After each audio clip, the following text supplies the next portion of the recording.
Welcome and good morning. Today is Tuesday, January 27th, 2026. We are here for the Larimer County Board of County Commissioners Administrative Matters meeting here in our hearing room. I call this meeting to order and I invite you to stand to join us for the Pledge of Allegiance. I pledge allegiance to the flag of the United States of America and to the republic for which it stands, one nation, under God, indivisible, with liberty and justice for all. Thank you for joining us for the Pledge of Allegiance. And again, welcome. I am Larimer County Commissioner Jody Shadid-McNally, Chair of the Board of County Commissioners. I thank you all for joining us today. I'm joined at the dais by my colleagues, Larimer County Commissioner Kristen Stevens and Larimer County Commissioner John Kafalis. Also, joining us to help us with our meeting today is we have the clerk and recorder, clerk for the board today, which is Lindsay Tracy. Good morning. Thank you. We're here last night too. Thank you. And also we have our county manager, Lorenda Volker. Thank you, Lorenda. And we have Tom Clayton from our commissioner's office in the public information office and Sarah Martin from our commissioner's office. And we appreciate you all and your assistance with this meeting today. So our next item on the agenda is public comment, and we will have 3 minutes for those who wish to make public comment. We'll start with those in the room that have signed up. The first person on our agenda, you have 3 minutes. If I welcome Ryan Burns to the podium, and you'll have your timer, and please state your name and what city you're from, and thank you for being here. Sorry, what state you said? Or just what city would be great. Thank you. Okay, sorry. My name is Ryan Burns. I'm a citizen of Fort Collins and have been living here for just over 2 years now. I appreciate the opportunity to speak with you today and am here to urge the reconsideration of any new installation of flock safety cameras, as well as the withdrawal of any funding or grants for Homeland Security that are going to be used for the installation of flock safety cameras throughout the county. I'm an AI professional, and so currently work in the healthcare space using AI and big data to predict future medical events, specifically in terms of diabetes and cancer. And so I understand the immense power that comes with big data and the predictive nature that we're using AI today to help society. Unfortunately, when we turn to the important task of policing, predictive is not something that we can allow to fall into the task that the sheriffs and police officers of our city currently face. We've seen in the past that predictive policing leads to concerning outcomes, and while chasing down criminals is certainly an immense task, it's not something that we can allow probability, which is ultimately what is at the foundation of these artificial intelligence machines, to come into play.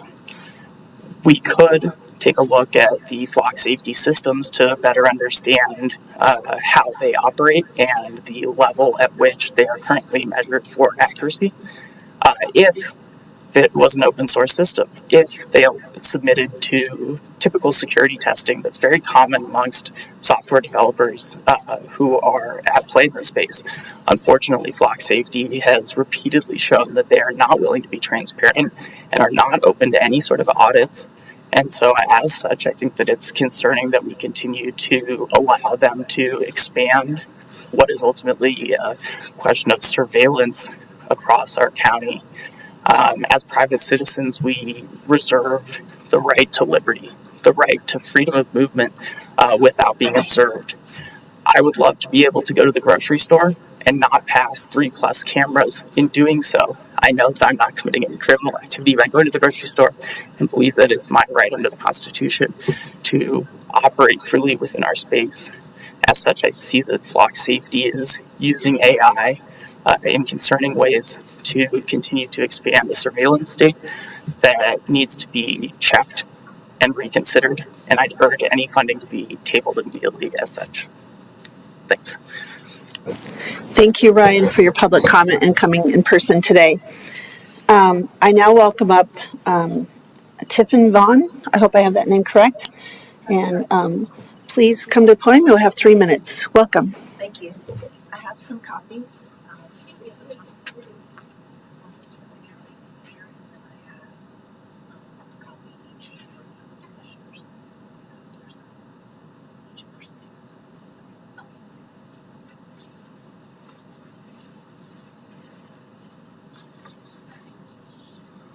Good morning, Commissioners. My name is Tiffin Vaughn, and I live in North Fort Collins. I'm speaking this morning in regards to a situation that you are aware of. Myself and my neighbor, Jerry White, retired planner of many years, he and I have notified you of a situation that's been going on for over 3 years in regards to TransPro, which is currently leasing the property of Aragon Holdings at 516 North Highway 287. I am extremely concerned. I've brought to you today our letter outlining the chain of events that has been happening for over 3 years, as well as sheriff's report and also a complaint made to the Department of Health. Since we have sent this letter, there has been a situation that occurred on January 11th that exposed a great risk to our public health and safety. There was an incident on Sunday evening, the 11th, that is documented in these reports, where there was a material transfer between 2 trucks, and without warning, the neighborhood across the street was exposed to chemical substance. This is unacceptable, as TransPro is still not operating within county approval. So my request here today is to please ask Commissioners, since you have the authority, to demand TransPro halting their operations until they come into compliance with county regulations. They are violating the land use code. There has been no site plan review of this company. There has been no conditions placed. There is no compliance, and there is no accountability. As I stand and speak before you today, right now, they continue to operate, again, exposing the public. When do we know when a possible reoccurring incident can happen? We don't know. Thank you for addressing this matter. Thank you, Tiffin, for coming today and giving public comment and sharing the documents with staff. Okay. Anyone else? I'll just open this up to anyone else in the room who would like to make public comment. I know we don't have a lot of other folks, but just want to make sure that's an open invitation. And now, Sarah, I will see if there's anyone online who would like to make public comment. No, Commissioner, there's not. Okay. I appreciate that. And so we will close public comment, and I will see if my colleagues would like to make any comments. I'll start with Commissioner Stevens. Thank you, Madam Chair. Thank you, first of all, Ryan, for coming to speak to us. We did have a lengthy conversation last week with the sheriff because we shared some of the similar concerns that we have around surveillance.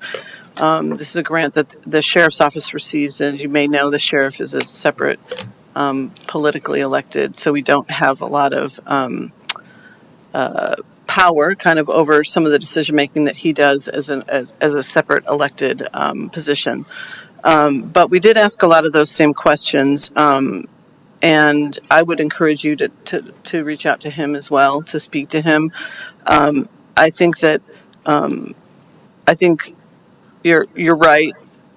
One of the things that was reassuring is that while we are required to only keep the footage for a year, he only said we keep it for 30 days, and that we only have still cameras. So it really takes the license plate and doesn't focus in on the people in the car. So in that respect, there's a lot of license plate reader type technology. I mean, you're familiar with technology, so that's that's kind of everywhere, and similar systems are used in like Target parking lots and other kinds of situations. But I'm glad you're asking those questions, because I think that that's really important in this day and age, to really be vigilant about surveillance methods and what we're doing with camera footage.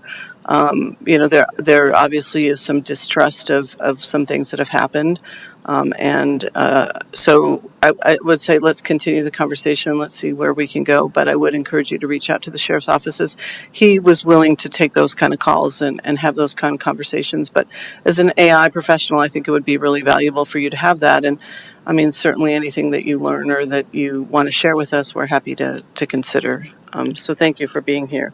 And then with regard to Tiffin, I do know that there is some of what you're speaking of that is could possibly be part of a hearing, and because we're not allowed to have ex parte conversations about that in particular, but I know that code compliance is looking at some of the specific issues around code compliance, and I believe you received a letter about that. The code compliance director is sitting right behind you, and you might want to have that conversation with her. And I don't know if our county manager wants to share anything, but there again, we want to be really sort of delicate in a situation where some of these issues might come before us, that we are seeing those with an open mind in a quasi-judicial way. And so I don't want to go into too much detail about that, but maybe the county manager can share what she knows and any further steps that you can take, Tiffin, to get some relief from the situation that you're experiencing. Thank you, Commissioner. Just briefly, I will share this with the staff, and if there is a public hearing on this, this will become part of that record, and we'll make sure that Rebecca Everett, our Community Development Director, has all the information. I know you've been working with staff. It is a unique situation with the quasi-judicial decision. They are, in that role, judges, and so they can't take a lot of testimony outside of the public record. So coming here, where everyone could hear, is a good way to approach it. One-on-one conversations can't happen right now. So we'll talk more about that. Thank you. Thank you, Commissioner Stevens and Lorinda. I appreciate it. Commissioner Kafas, you have comments? Yes. First of all, thanks to both of the folks who came, and Ryan, thank you for following up. We had a bit of a conversation the other day. I would amplify what Commissioner Stevens has said, and I'm happy to work with you to facilitate a meeting with the sheriff. I think he's very open to that. So that's one tangible thing that I would offer. If you think there's added value meeting with me, one-on-one, we can have, talk offline about some of these issues. But I think, as Commissioner Stevens said, the law enforcement, they're the ones that oversee the flock camera system. The matter that was before us last week was regarding a grant proposal that they submitted for about $380,000. Our role in that was, because it was over a certain dollar amount, the commissioner, the chair, had to approve that, which we did. But the sheriff came, and I thought he did it. We were all trying to be as transparent as possible about how the cameras are used and how they do have a public safety value. I mean, we saw a couple of examples of that yesterday. And so I'm happy to meet with you, happy to facilitate meeting with the sheriff, but I think ultimately we need to have that conversation with the sheriff. And Tiffin, thank you. I think it's what folks have said. It is my understanding that the code compliance people and I think the public health people are looking into some of these concerns about dust and air pollution and all the rest. And I don't know where that's at. And again, we're limited in what we can say. If we have a hearing on a couple of different matters regarding this issue. But the January 11th thing, I'm glad that all the three key folks are here, that they heard that, and a proper follow-up can be done, especially with our public health folks, because you did have a specific request regarding the operations out there. So thank you. Okay, well, first I want to just clarify something. So I didn't approve the grant as a board. We voted 3-0 that consent agenda. And so I, as a chair, just signed on what the board has approved. So it was a 3-0 vote. It is something that if you haven't watched the video, I encourage you to go back and watch the questions. I do appreciate you coming today and expressing your concerns. I think we all share those concerns. There's a lot of information out there. And I'd be more than happy if I can take your information, call you. I do work in a statewide kind of group of commissioners who have a lot of questions, and we've been having conversations and sharing what's happening in each other's communities. So I'd be more than happy to continue that conversation with you, and certainly would love to have any more information with what you might want to share.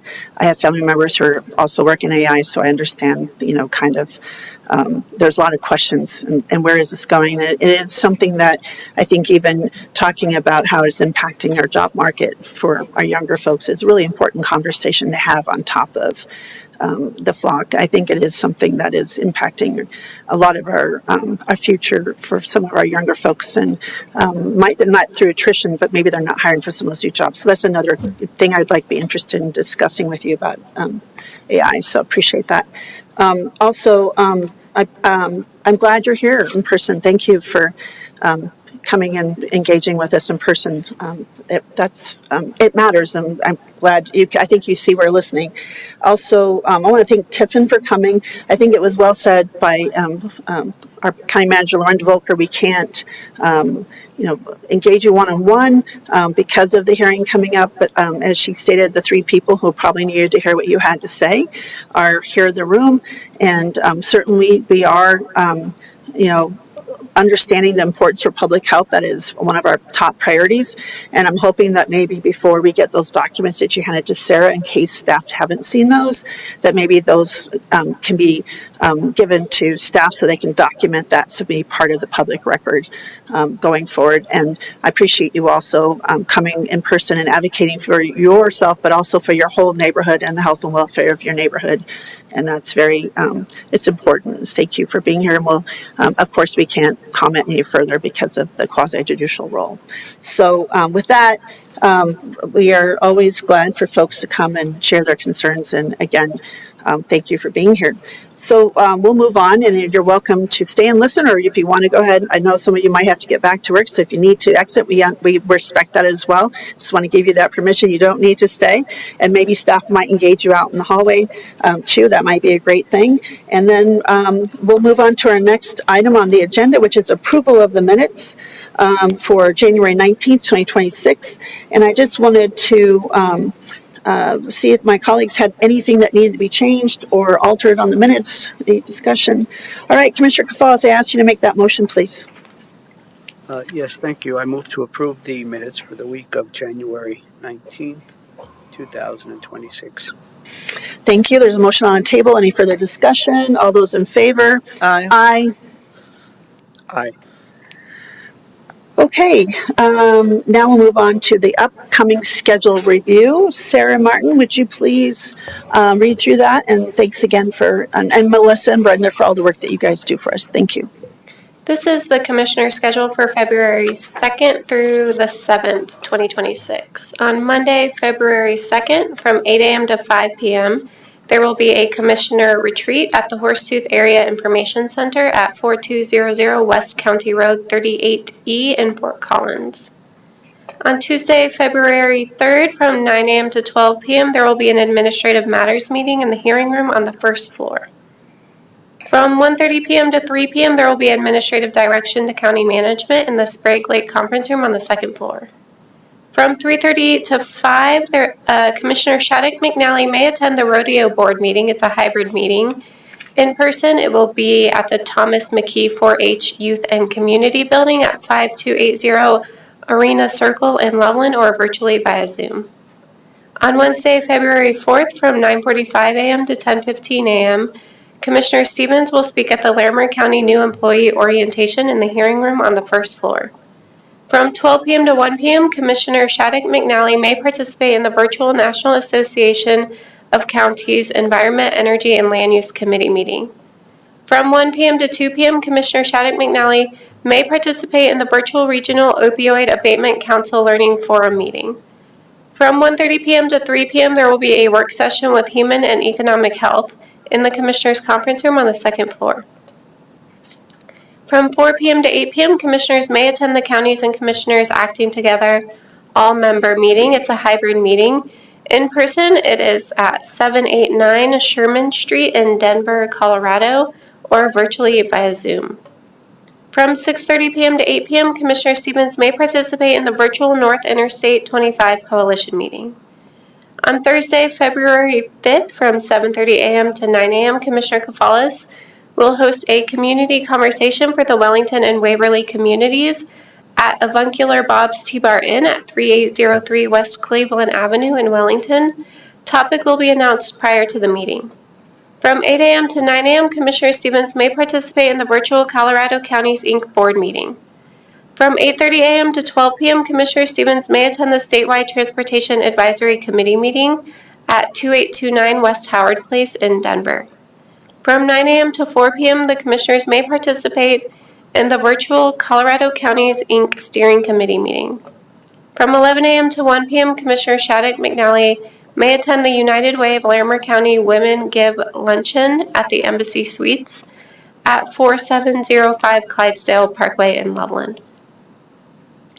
From 4:30 p.m. to 5:30 p.m., Commissioner Stevens may attend the Go NoCo 34 Transportation Management Organization Board meeting. It's a hybrid meeting. In person, it will be at the Windsor Community Development Building at 200 North 11th Street in Windsor, or virtually via Microsoft Teams.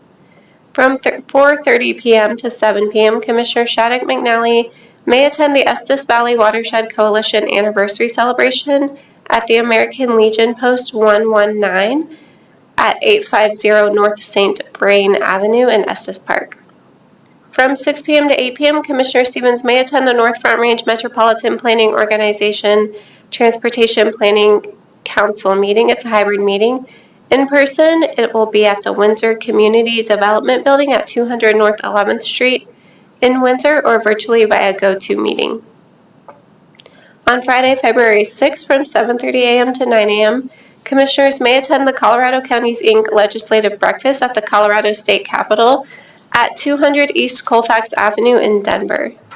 From 8:30 a.m. to 9:30 a.m., Commissioner Shattuck McNally may participate in the virtual State Forest Health Council meeting. From 8:30 a.m. to 2:30 p.m., Commissioner Kafalas will attend the State Board of Human Services meeting. It's a hybrid meeting. In person, it will be at 1575 Sherman Street in Denver, or virtually via Zoom. From 9 a.m. to 4 p.m., the Commissioners may attend the Colorado Counties, Inc. Steering Committee meeting.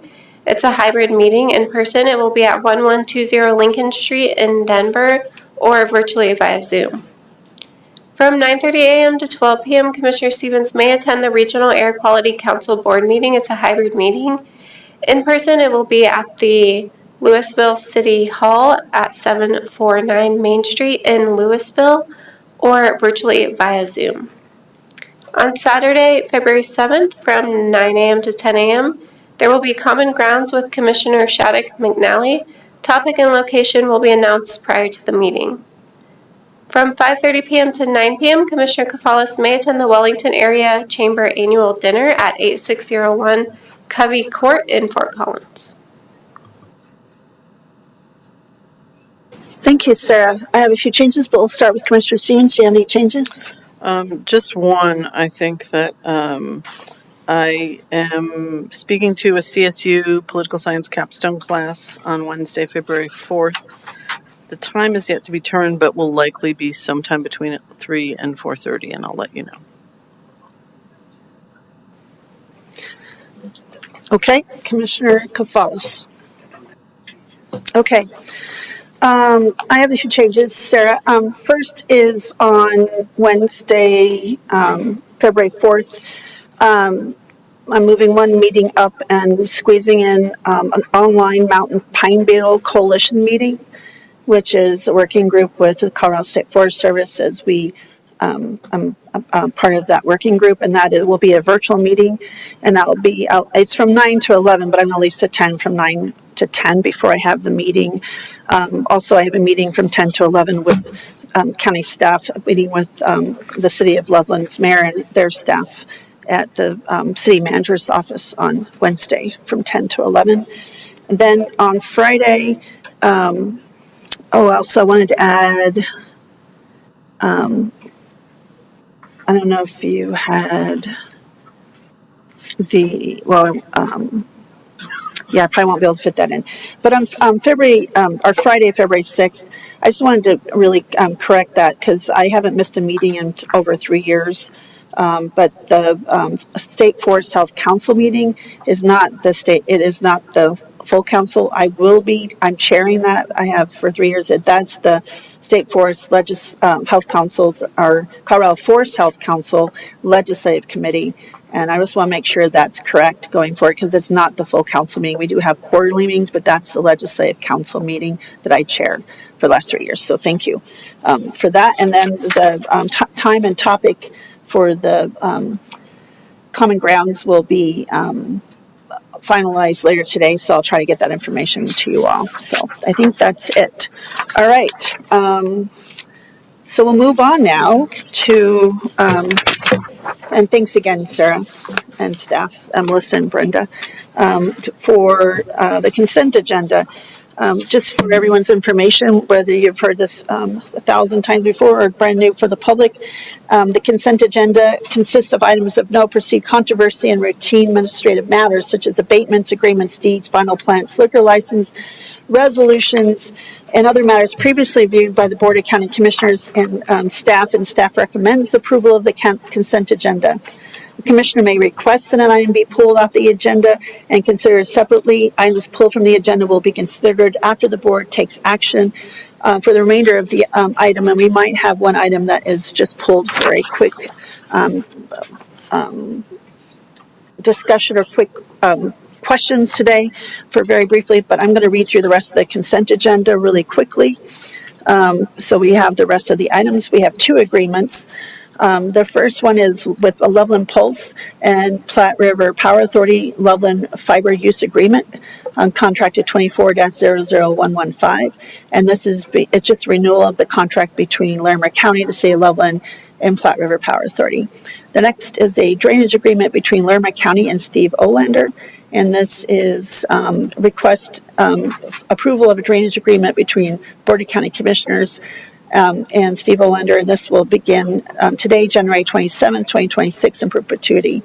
And those details, you can go online and go on to our Board of County Commissioners website on the Larimer County website to find more details about any of these items in our consent agenda.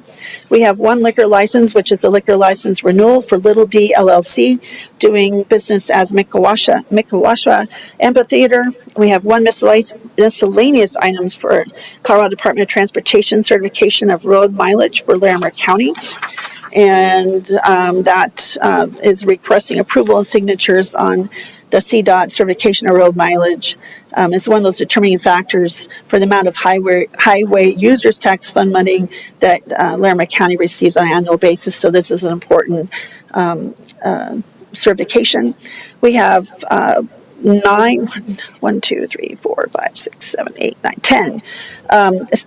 stipulations as to tax year 2025 values. I will not read through all of those. You can find those online.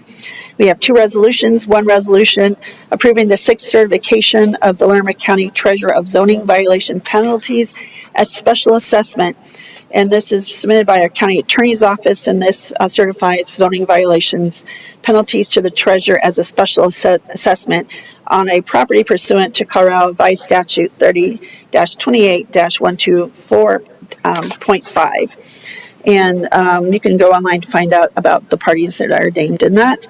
Number 2 is a resolution to establish a temporary moratorium on data center facilities, which is submitted by Rebecca Everett, our Community Development Director, is a consideration of a 30-day moratorium on processing applications for data center facilities in unincorporated Larimer County until appropriate definition, standards, conditions can be considered for adoption into the Larimer County Land Use Code. So colleagues, that is our entire land use, our our consent agenda. And I will not ask now, and I think I know the answer to this, if any of my colleagues, Commissioner Stevens, you want anything pulled, or I think this is, or is Commissioner Kefaulis, we would just refer to him. Commissioner Kefaulis, you have an item you'd like to pull for some questions. Thank you, Madam Chair. Thank you, colleagues.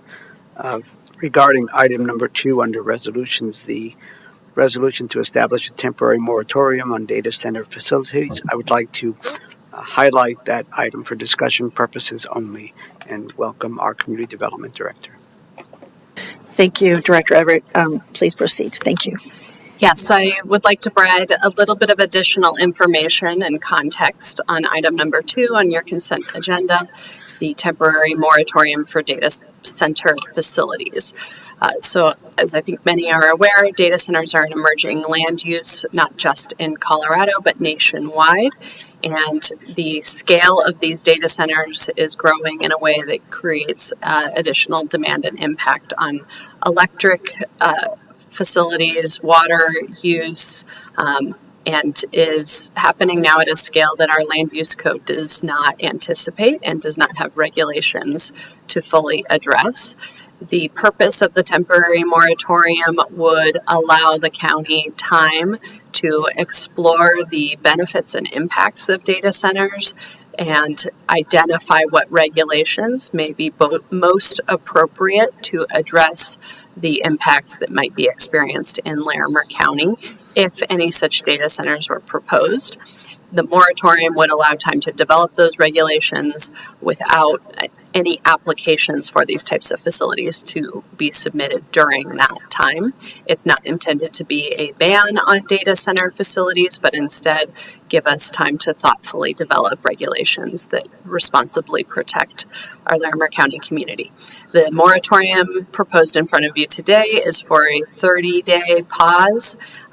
The next step, if approved, would be to consider an extension to that moratorium at your February 6th land use hearing, your 3 o'clock land use hearing on February 6th, to consider an extension of 6 months to that moratorium. And that is the length of time allowed by statute for a moratorium to develop new land use code requirements.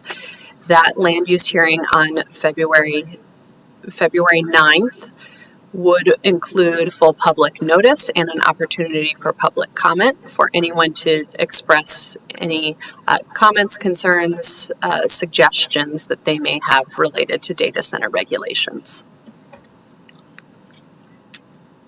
Thank you, Director. I appreciate your comments and giving some more details.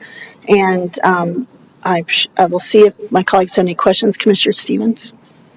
Yeah, I don't have any questions. I just, I think it's good to bring this forward for people to understand why there's a moratorium and maybe some of the reasons that we want to have a process around approving these or not approving these as they come forward to us as a board. So, glad, we spoke about this at some length yesterday in our work session, but just I think it was good for the public to understand, I think people's ears perk up when they hear the word moratorium, and it's not that we don't want to disallow that. It's just that we want to have regulations that make sense for our community. So thank you for being here.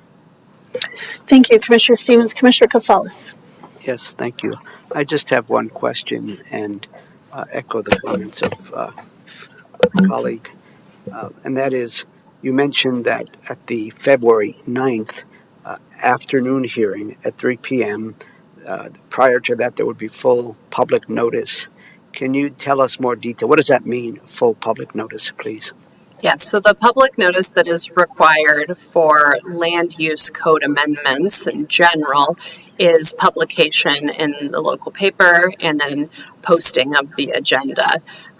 So because there is not a property that this moratorium is specific to, there is not mailed notice that goes out because we cannot mail to the entire community, but we would provide online notice of the agenda and newspaper publication notice of the item. And I believe there has been some news coverage already of the potential moratorium that will also help spread the word. And, Madam Chair, just one quick follow-up, and that'll be it. Okay. Thank you. It'll be posted online where exactly online? On the agendas page for the land use hearing. So where our land use hearing agendas are typically posted on the Larimer County website, and for anyone who is subscribed to alerts for when a new agenda is published, they would receive that alert as well. Thank you. That's all. Thank you for being here, and I'm providing a little more context and some information about the hearing on February 9th. I appreciate you doing that, and I do appreciate the opportunity to examine these impacts, as you said, and what kind of protections I look at as protections for our water and our communities. I know a lot are concerned, and especially when these have moved to a hyper scale, is what I've heard a lot used at the legislature, to where we've seen a lot of impacts in other communities. So I think it is a wise and prudent step to have that time to consider what we might need to have. As I understand, with this is a special circumstance that we don't really have well defined in our land use code. So again, this is maybe great steps going forward to just allow us to look at what protections we might need to put in place. So I appreciate you being here this morning, and I look forward to looking at hearing more information at our land use hearing on February 9th at 3 p.m. Thank you, Rebecca. Okay, so let's move on. And unless you want, did you have your questions, and are you ready to make a motion to approve the consent agenda with this item included, Commissioner Gonzalez? I don't have any more questions. I may have a follow-up with Rebecca, just something I learned that might be useful in your deliberations. So that's all. Do you want me to do the motion? Yeah, I asked if you would make the motion, please. Yes. So move to approve the consent agenda for today, January 27th, 2026. Thank you. There's a motion on the table. Any further discussion? All those in favor? Aye. Aye. Okay, that consent agenda has moved 3-0, and now we'll move on. Any commissioner guests? Nope. Okay. And now we have no discussion items either on our agenda today, so I'll move on to county manager update. Thank you, Commissioners. I will keep this very brief. I wanted to highlight that our Office of Housing Stability has opened up the application period for the county's private activity bonds. Those bonds can be used for public housing construction. We have a little over $7 million in value of bonds. County can't use those. It's not money the county receives, but it is money the county can allocate to projects that qualify under the state and IRS code. If you want more information on that application, go to larimer.gov/housing/partners. You can also go to larimer.gov and just type in private activity bonds, and that page will come up for you as well. So the deadline for application is March 15th, so there's some time for folks to get their thoughts together, make those applications so they can be reviewed by the team at the county. Thank you very much. Thank you for that, and thank you for your work. We'll move on now to Commissioner activity reports, and I will start with Commissioner Kafalos. Thank you, Madam Chair. I believe today I'll share three things. One is I'll go in reverse chronological, but one is yesterday or in the evening from 4 to 6 at the Timberline Church. All three of us were present, and other elected folks and a lot of community folks were present for the annual Larimer County Sheriff's Office annual award ceremony. And and I believe our county manager was there as well. It's just an amazing opportunity to hear stories about bravery, and so I wanted to highlight that. I think it's important for folks to know.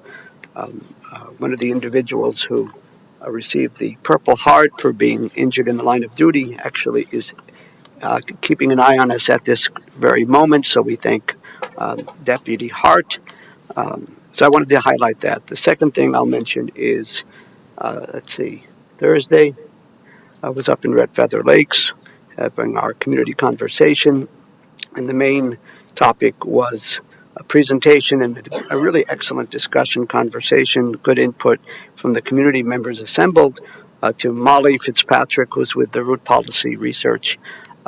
They are working on the regional housing needs assessment, and the focus was on rural housing needs. And I think she got some good input from folks about what are some of the unique issues up there in the Red Feather Lakes Mountain area. And then finally, I'll mention that all three of us were inspired. Well, we were present. I'll speak for myself. Inspired for the Martin Luther King Day celebration at Colorado State University. For me, in particular, the proclamation and the sharing of the reading. And there are 4 youth that I think it's called New Bloodline. They do a lot of amazing hip hop dancing or singing, and they were just really awesome. So that's all. Thank you. Commissioner Stevens. Yeah, thank you, Madam Chair. So I'll start with last Wednesday. I attended a press conference in support of the HOME Act, which is a bill that is being sponsored by one of our representatives, Andrew Bazenecker. We've heard loud and clear from our community that people want us to work on housing above every single other issue that we're facing in the county. That affordable rentals and for sale opportunities are really the most important thing that's on people's minds. And we know that because affordability in Larimer County is 50% of people struggle with their rent, their cost burden because of their rent. Additionally, 80% of people in our community can't afford the houses that are for sale in our community. We are building the wrong kind of housing, and we need to change course. So to me, I am in support of the HOME Act because I believe we will be able to build housing with our trusted partners on spaces that are underutilized, and that is really crucial. So it was great to be there at the Capitol supporting this bill with some other legislators and the governor. To really put an exclamation point on the fact that we need more housing in our community. On Thursday, we had our Urban Renewal Authority board meeting. It was largely sort of a welcome to the new council members that are going to be on the Urban Renewal Authority board, but I will be serving as the vice chair of that board, again, at least for the coming future.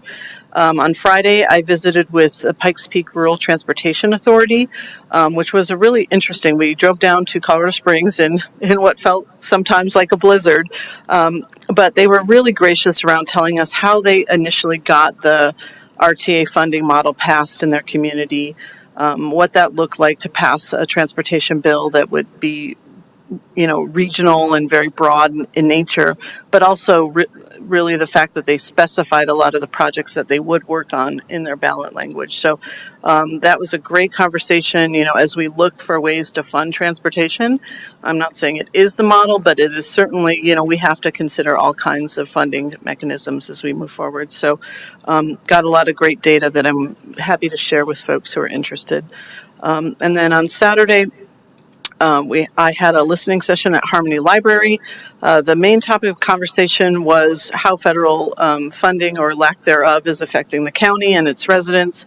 So we had a good discussion with folks that were there around, what it looked like to maybe think about being self-sustaining as a county, as we rely less and less, as we can rely less and less on federal and state dollars. What does that look like for the county, to still provide the important services that we provide around human services, road and bridge, mitigation for wildfires, rebuilding after natural disasters. So it was a great, robust conversation and a lot of good input from the community members that were in attendance. And then, finally, the Sheriff's Department award ceremony that we all attended yesterday. How inspiring, just to, I could sit there and listen to those stories all night. I mean, it was stories of bravery, stories of people that were rescued, teens that were, that were saved that may have wanted to take their life, and the sheriff's office, deputies were able to intervene, situations where there was severe danger to our community, and sheriff's, deputies ran into that danger and protected community members. Young people in our community, so there were awards given out to just residents who helped. I mean, several were teens who helped with medical emergency situations that gave me chill bumps as I heard about them, because they were so brave and knew what to do and reacted in a way that we all hope we would react. But so just utterly inspiring. Yes. Thank you to the deputy that we have in our midst for his bravery as well. So I turned to my colleague at one point and said, man, this gives me hope in the future. Like I have faith restored in humanity after hearing how people take care of one another in our community. So thank you to all the sheriff's office deputies and investigators and the people who work the phones, because you are saving lives every day, and we're so grateful. So thank you. That's it for me. Thanks, Commissioner Stevens. I'm just going to pile on there and work backwards.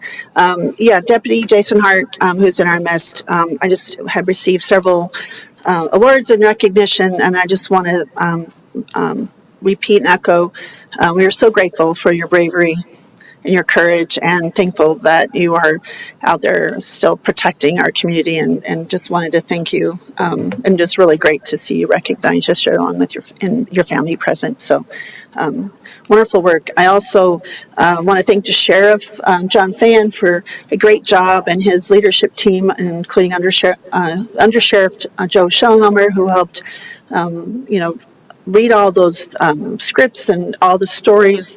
Really important to recognize that these were just a few of the stories that happened. These are not all the stories. These were just a few of the stories that were nominated for awards for commendations, meritorious service, and meritorious service, and all those items. I do think there was quite a few community members who step up and save lives, including one gentleman on an accident up in 287 who actually reached in and tried to save occupants of a car accident that both cars had burst into flames, and he had suffered burns and injuries. And there's a lot of folks who step in to save lives every day in this community, and it's great. We don't always hear the full story of those heroes. There's heroes every day. Anyone or any ordinary citizen on a daily basis can be a hero in our community in many ways. And maybe they don't know, but even just asking someone how they're doing today could be an act of heroism, just to make sure someone didn't feel alone.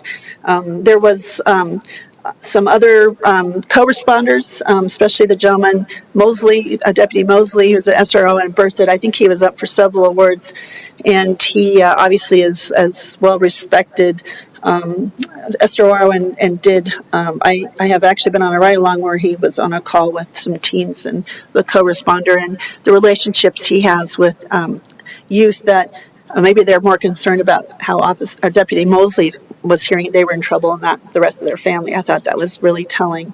It's great to honor all the deputies, and there was a lot of folks who have been with the Sheriff's Department for 42 years or more, still serving the community and really caring about the residents that they serve and protect.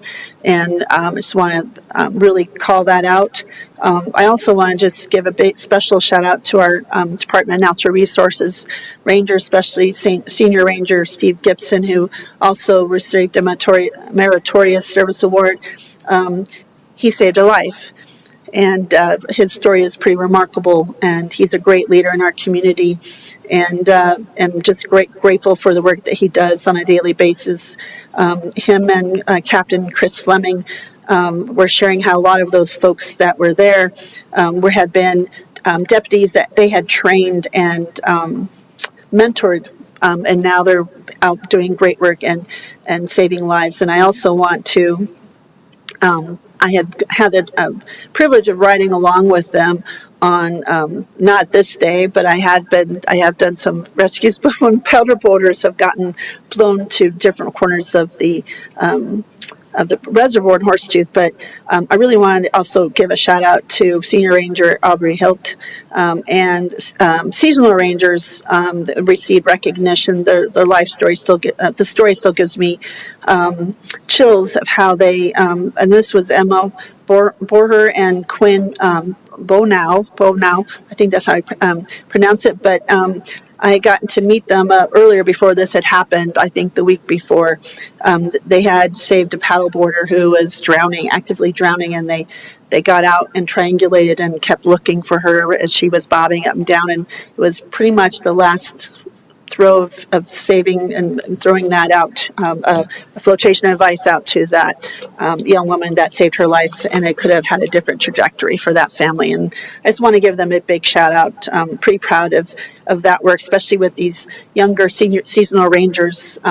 It just speaks well to the training that they receive through the Department of Resources, and that also is some training with Captain Chris Fleming that is helped with the Sheriff's Department to make sure they have the skills. But when we have so many people in the reservoir, I think we forget how many lives are saved and how much they do for education and with such circumstances, and I just want to give them a shout out. There was lots of things to celebrate yesterday, and it is really inspiring. And I think the last, I just want to thank the sheriff for thanking the emergency department at Poudre Valley Hospital and the nurses and the department, because I think with law enforcement and hospitals during the pandemic never got a break.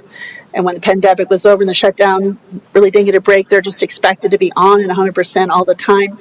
And when those circumstances, when one of the deputies had been injured and was in, and they treated the law enforcement as family and took care of them as they were in the emergency department. I think it's really important to remind ourselves of our first responders, including the first responders, our dispatchers, who sometimes have secondary trauma in these circumstances, and maybe just all need a thank you and a nice job well done, because these are everyday high intensity situations, and I think sometimes it's easy to take that for granted. So, the other thing I wanted to share. I'll work backwards is, over the weekend, I met with a lot of constituents because a lot of people were just kind of having some rough conversations and times, and it was important to listen. And so I did a lot of that. On Friday, we did have I chaired the CCAT Natural Resources and Wildfire meeting, and I was reappointed as chair of that. And it's just really important about the work that we're doing together and some of the bills going forward. We also had the Youth Mental Health Task Force Mini Summit Part 2, as we're still discussing how we can work through the 3 school districts and work together to have kind of a common language and common system to help identify youth and families that might need some support and have for early access and intervention. Some really powerful conversations, and I appreciate the work there. We had our Colorado Forest Health Council. I chaired the legislative committee. We're still working on 2027 legislative priorities. We're also holding space because we do think in this legislative session we might have to jump on and support some new legislation in regards to the mountain pine beetle new outbreak, and so that was really important conversation.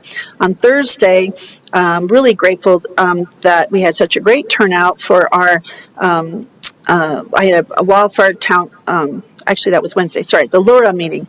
On Thursday, the Loveland Urban Renewal Authority meeting, we had a special meeting that I called, and it was a chance for us to ask questions from the audit of the Realberry Group and lawyer and accountants, and ask some pretty tough questions. We had 3.5 hours of questions with those group, and it's all online if you'd be interested in to listen to some of those responses. We had our last joint meeting of the Open Lands Advisory Board and Parks Advisory Board, as that board is moving forward to combine. And then we also had our Regional Opioid Abatement Council meeting, where we had some discussions and reports on future funding, which is coming up, but reports on some amazing work from the grantees that we have funded through that abatement money, including one for the school districts, the Blues program that the CSU Dr. Nathan Briggs has been doing, which has gotten some national recognition that we've funded for the last 2 years, which really proud of that work because it is really making an impact in our schools with, again, early access and intervention. On the 24th, again, like I said, we had a fantastic conversation. We had over 125 people in Estes Park for the film showing of Fire Lives Here. You can see, look at that film on Rocky Mountain PBS. We had the Colorado Insurance Commissioner Michael Conway in person, and the state Forester Director Matt McCombs. We also had Mayor Gary Hall, and we had over 12 partners, local regional partners, including the Rocky Mountain National Park Superintendent. And we had a great conversation and lots of folks with great questions, and that was really an exciting chance to educate the community, and we are going to continue that conversation going forward. And I want to thank Josh Roberts, the Estes Valley Fire Department, especially Logan and Chief Warren, for their support with the digital and technology at the Estes Community Center, and all the partners who showed up, and especially the Colorado State Forest Service that showed up with lots of information for folks on next steps. I was really proud of, I think Commissioner Foss was there as well, and we had some Fort Collins City Council members and staff and directors from a couple of departments of Larimer County as we celebrated and welcomed a new center for recovery and long-term recovery for folks to go. It's called Avenues Recovery Center in Fort Collins. It was really full and lots of great conversations, and I hope that they'll continue those conversations with us about opportunities to share in the work together. So I wanted to highlight that where we welcome those in the behavioral health landscape, because the need is great and we could always use more opportunities and places to go. So with that, I think that's all I have to share. Lots happening right now for the beginning of the year, and without any further discussion, at 9:56 we are adjourned. Thanks.